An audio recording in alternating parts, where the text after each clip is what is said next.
What? Where am I? Is this the graveyard where I died in 1824? All I could remember on August 3rd was that it was dark, rainy day, and my wife was with me and my 9 kids when I was just about to pass away. I think it's time to get up and maybe go find my family to see if they're still alive, because it feels like just yesterday I died. I see a sign. It says Oak Grove Cemetery. On my way downtown, I see this really fast car going down the road, and then in my old brain, I think to myself, it's not the 18th century anymore.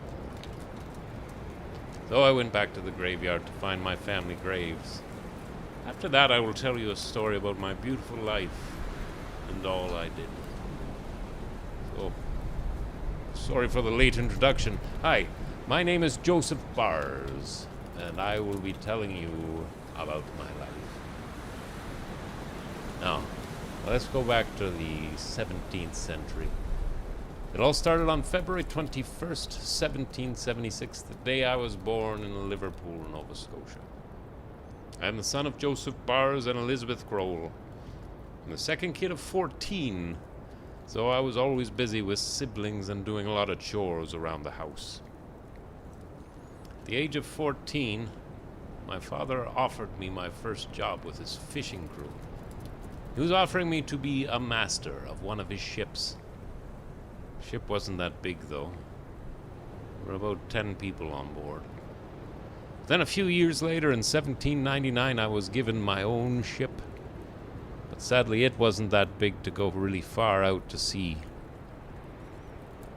When I was big enough to get a job, I was offered to be a privateer for the king. A privateer is someone that steals stuff under the king's name, but it is not a pirate. But I didn't really make anything till 1812. We were kind of struggling.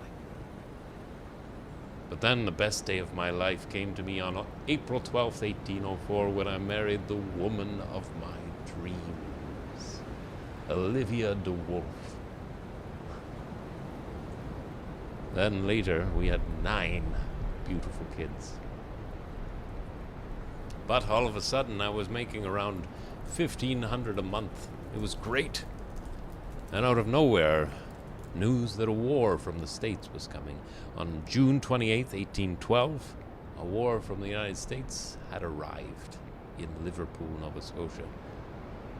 But for some weird reason, in 1813, I found myself with a heavily armed American privateer, but left as soon as possible. After my long life as a privateer, I finally found and bought a farmhouse and a nice big farm for my kids to run around that is right near the place I love most, Kenford. Now, if you're going out the Bay of Fundy, I think somewhere out there, I used to keep my ship out there all the time. I was out on my ship so much that my mental health wasn't that good, so I stopped. Then a few years later, my immune system was just over. Then all of a sudden, on August 3rd, in 1824, there I was in my bed, crying in pain. I was just about to die at the age of 48. The last thing I saw was all my 9 children crying. Then all of a sudden, the thing I heard was, "I love you, Joseph Bars. See you on the other side one day." Well, that was a big part of my life. Well, thank you for listening to my story. Maybe one day you could go look in Oak Grove Cemetery for me and my family. To all the kids listening to this, I do not recommend being a privateer for that long and not having a great immune system. You lose so much time watching your kids grow up and so much more. Although I hoped I wasn't that boring, but thank you for listening to my beautiful life story. Quick question. Can you still be a privateer in whatever generation you are in right now?